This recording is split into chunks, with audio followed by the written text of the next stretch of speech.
అందరికీ నమస్కారం అండి. Welcome to master class Telugu.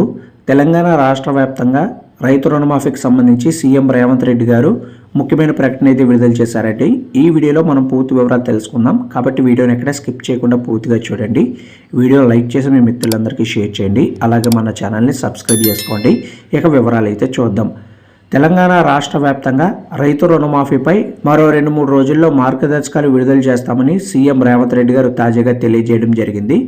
పంట రుణాల మాఫీకి రేషన్ కార్డు ప్రామాణికం కాదని తేల్చి చెప్పారు. రేషన్ కార్డు కేవలం కుటుంబాన్ని గుర్తించడం కోసమే అని చెప్పారు.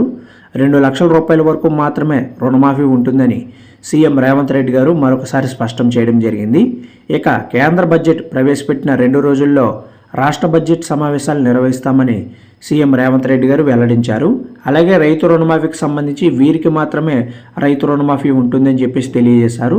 రుణమాఫీ కింద పంట రుణాలు మాత్రమే మాఫీ అవుతాయని, బంగారం తాకట్టు రుణాలు అనేవి దీని పరిధిలోకి రావని సీఎం రేవంత్ రెడ్డి గారు స్పష్టం చేయడం జరిగింది.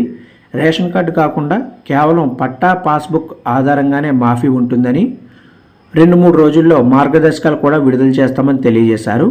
ఒక కుటుంబంలో 3-4 రుణాలు కలిపి ఎంత ఎక్కువగా ఉన్నా సరే గరిష్టంగా 2 లక్షల రూపాయల వరకు మాత్రమే మాఫీ వర్తిస్తుందని ఈ సందర్భంగా సీఎం రేవంత్ రెడ్డి గారు వివరించడం జరిగింది.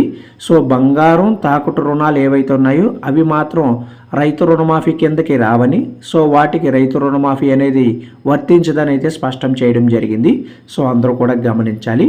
అలాగే ఒక కుటుంబంలో ఎంతమంది రుణాలు తీసుకున్నా సరే 2 లక్షల రూపాయల వరకు మొత్తం అందరిది కలిపి 2 లక్షల రూపాయల వరకు మాత్రమే రుణమాఫీ అనేది అయితే జరుగుతుంది.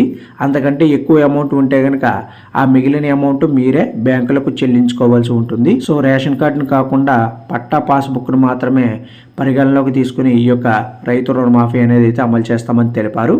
2-3 రోజుల్లో పూర్తిగా మార్గదర్శకాలు అయితే మనకి విడుదల చేయడం జరుగుతుంది. రైతులందరూ కూడా గమనించాలి.